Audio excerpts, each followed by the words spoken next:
자, 오늘의 시사평론, 시사평론가죠. 리얼 파트너스의 이승기 변호사, 오늘 아주 깔끔한 양복 입으시고 오셨어요. 이거 어제 사신 것 같은데? 아닙니다. 아니에요? 몇 개 사서 계속 돌려 있습니다. 깨끗해 보이시네 오늘따라. 예. 자, 오늘은 어떤 이슈 전달해 주실 겁니까? 예, 오늘 첫 번째 이슈는 금태섭 탈당, FA 체대어 대나입니다. 그 금태섭 전 의원이 이제 어제 21일 그 더불어민주당을 탈당하겠다는 입장을 밝혔어요. 예. 그 고위공직자 범죄수사처죠. 그 공수처 설치법과 관련해서 이제 당론을 따르지 않고 그때 당시 이제 국회 본회의에서 기권표를 행사했다는 이유로 그 징계 처분을 받고 재심을 청구한 지 이제 5개월여 만입니다. 예. 그 금 전 의원은 이제 당내 소장파로 분류가 되는데요. 주로 쓴소리를 많이 해왔습니다.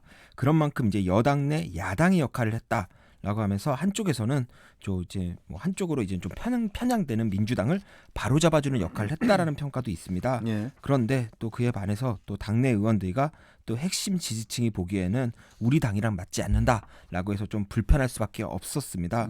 대표적으로 이제 조국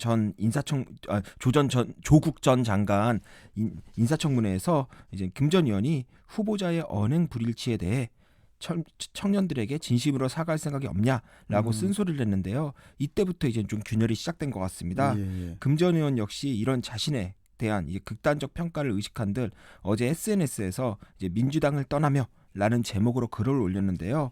민주당을 향해 자, 우리 편에 대해서는 한없이 간대하고 상대방에게는 가혹한 내로남불이다. 그리고 건강한 비판이나 자기 반성은 내부 총질로 몰리고 입을 막기 위한 문자 폭탄과 악플의 자포가 찍힌다.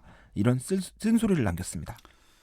그렇죠. 일단 뭐 민주당의 이제 이낙연 대표는 아쉽다. 아쉽다면서 이제 충고를 받아들이겠다. 이런 이제 짧은 입장을 내놨는데 금 전 의원의 탈당에 대해서 뭐 큰 의미를 두지는 않는 것 같아요. 예. 금 전 의원이 상당한 대중적 인지도를 가지고 있고 또 당내 소신파로서 이제 보여준 활동을 보면은 결국 이제 민주당의 핵심 지지층에게는 비판의 대상이 될지 몰라도 이 중도층에게는 상당한 어필이 될 수가 있습니다. 결국 민주당이 이제 중도층의 표심을 얻는데 금 전 의원이 역할이 좀 있었다고 보이는데요. 그렇다 보니까 이 중도층 확장에 또 문제가 생길 수도 있고 무엇보다 금 전 의원이 이제 민주당에서 박해받고 나간다는 모양새가 되면 오히려 금 전 의원을 정치적으로 성장시켜 준다는 판단에서 그 의미를 축소하려는 것으로 보입니다. 당장 민주당 이제 김남국 의원은 자리와 이익을 쫓아가는 철새 정치인의 모습이다라고 아주 원색적인 비난을 했는데요. 이런 유형의 비난이 좀 많습니다.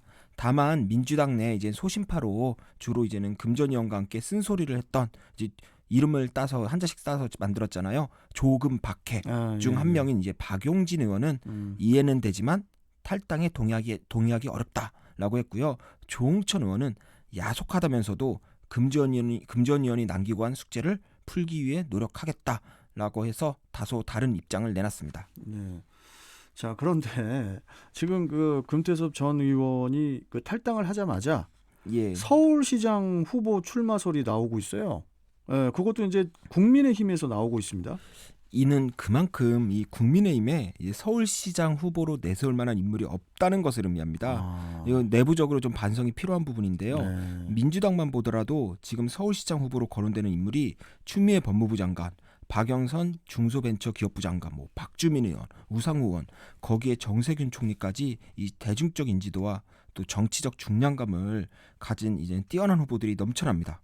그에 반해 이제 국민의힘은 뚜렷하게 이 사람이다 라고 하는 인물이 없는데요. 이는 보수 야당이 지난 총선에서 이제 중진들이 대폭 낙마하면서 사람이 없어진 것도 있지만요. 무엇보다 이제 이명박 박근혜 정부 9년간 이 참신한 새 인물을 키워놓지 않았기 때문으로 보입니다. 그렇다 보니 이제 국민의힘 입장에서는 김 전 의원을 영입하면은 중도층 표심도 함께 흡수할 수 있다는 점에서 아주 매력적인 카드로 보는데요. 만약에 서울시장 후보로 경선만 참가해도 이 흥행에는 도움이 된다고 판단하는 것 같습니다. 일단 김종인 비대위원장은 한번 만나볼 의향은 있다라는 말을 했는데 그에 반해 이제 금 전 의원은 국민의힘은 민주당보다 더 많이 반성해야 될 당이다라고 하면서 선을 그었습니다. 그리고 그런데 이제 서울시장 출마설에 대한 질문에서는 앞으로 정치인으로서 우리 사회에 기여할 수 있는 일을 열심히 찾겠다라고 해서 여지를 좀 남기는 답변을 했습니다. 일단 지금 상황에서는 금전 의원이 이제 국민의힘에 입당하기에는 이제 명분도 없고 리스크가 너무 큽니다. 뭐 철새라는 소리밖에 들을 수가 없고요. 예. 그렇다 보니까 향후 국민의힘이 안철수 국민의당 대표를 포함해서 중도와 보수를 포괄하는 이제 큰 그림을 그리며 이제 빅텐트를 치게 되면은 그때쯤면은 입당의 명분이 생길 것으로 보입니다. 그럼 이제 빅텐트를 칠 때 그때 또 한번 얘기하죠. 예. 우리. 예. 자, 다음 이슈 전해주시죠. 예, 다음 이슈는 SK 하이닉스 10조 딜 반도체 시장 지각 변동 되나입니다. 예. 그 SK 하이닉스가 이제 지난 20일에 인텔사의 낸드 플래시 사업부를 90억 달러, 그러니까 이제 한화로 10조 3천억 원에 이제 인수했다고 공식 예. 발표를 했어요.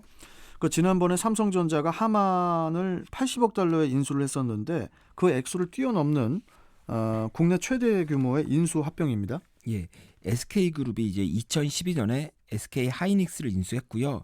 2018년에는 일본 도시바 메모리에 지분 투자를 했습니다. 네. 이번이 세 번째 대형 계약인데요. 이 메모리 반도체 시장은 크게 D램과 낸드 플래시로 이렇게 양분이 됩니다. 네. 그런데 SK 하이닉스는 이제 D램 시장에서는 삼성전자 이제 42%인데요. 지분이 지분 그 전체에서 차지하는 D램 시장.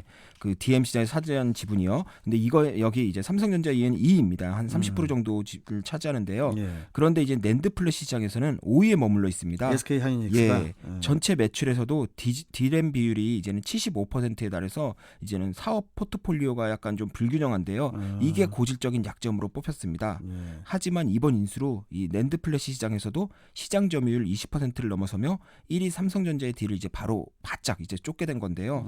특히 이제는 기존의 SK 하이닉스가 이제 D램 가격이 이제 급락할 때마다 전체 수익이 크게 줄어들면서 이 재무 구조에 이제 고질적인 위험 요소로 지적이 됐습니다. 그런데 향후 낸드 플래시 시장이 이제 D램 시장보다 성장 가능성이 더 큰데 이렇게 되면 SK 하이닉스가 이번 인수로 D램과 낸드 플래시를 6대 4의 사업 구조로 가져갈 수 있는 것입니다. 그래서 SK그룹이 이제 반도체 시장을 향후 이제 주력 사업으로 삼고 있다. 그래서 이런 대규모 투자를 한다. 이런 평가가 많습니다. 알겠습니다. 자, 마지막 이슈 전해주시죠. 예, 세 번째 이슈는 양심적 병역 거부자 첫 대체 복무 시행입니다.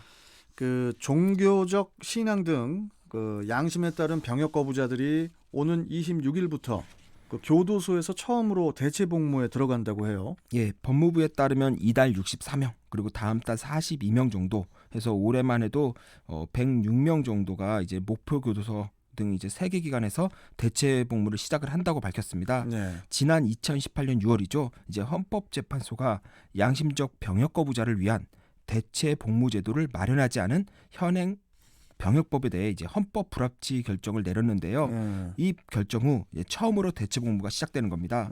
과거 양심적 병역 거부자는 이제 군복무에 상응하는 기간만큼 실형을 선고받는데요. 보통 1년 6개월의 실형을 받았습니다. 실형. 예, 실형. 하지만 이번 대체 복무를 통해 자신의 종교적 신념을 지키면서도 또 병역의 의무도 이행할 수 있는 것입니다. 그렇다 보니까 일반 집총 의무가 있는 일반 군복무와는 좀 차이가 있는데요. 일반 육군의 복무 기간이 18개월입니다. 그런데 교정시설에서 이 대체 복무자들은 36개월간 합숙 복무를 해야 되는데 36개월간 합숙이에요? 예. 그런데 이제 교정시설 안에서도 급식이나 교정교화, 보건위생, 시설 관리 업무를 맡길 예정입니다. 뭐 무기를 사용하는 시설 방어 업무나 또 개호 업무, 뭐 강제력을 행사하는 이런 부분은 또 양심의 자유를 침해할 우려가 있다고 해서 제외가 됐습니다. 뭐 그런데 이제 양심적 거부라고는 하지만은 아주 예외적일 때 인정이 되는 건데 그 단순히 뭐 나는 총을 들기 싫다면서 그 집총 거부를 선언한다고 해서 뭐 이게 다 인정되는 건 아니잖아요. 예, 통상 이제 양심적 병역 거부에 대한 사법부 판단의 쟁점은 이제 종교인의 입대 거부가 많은데요. 종교인의 입대 거부가 이제 병역법 88조가 명시한 정당한 사유에 해당하는지가 이제 핵심입니다.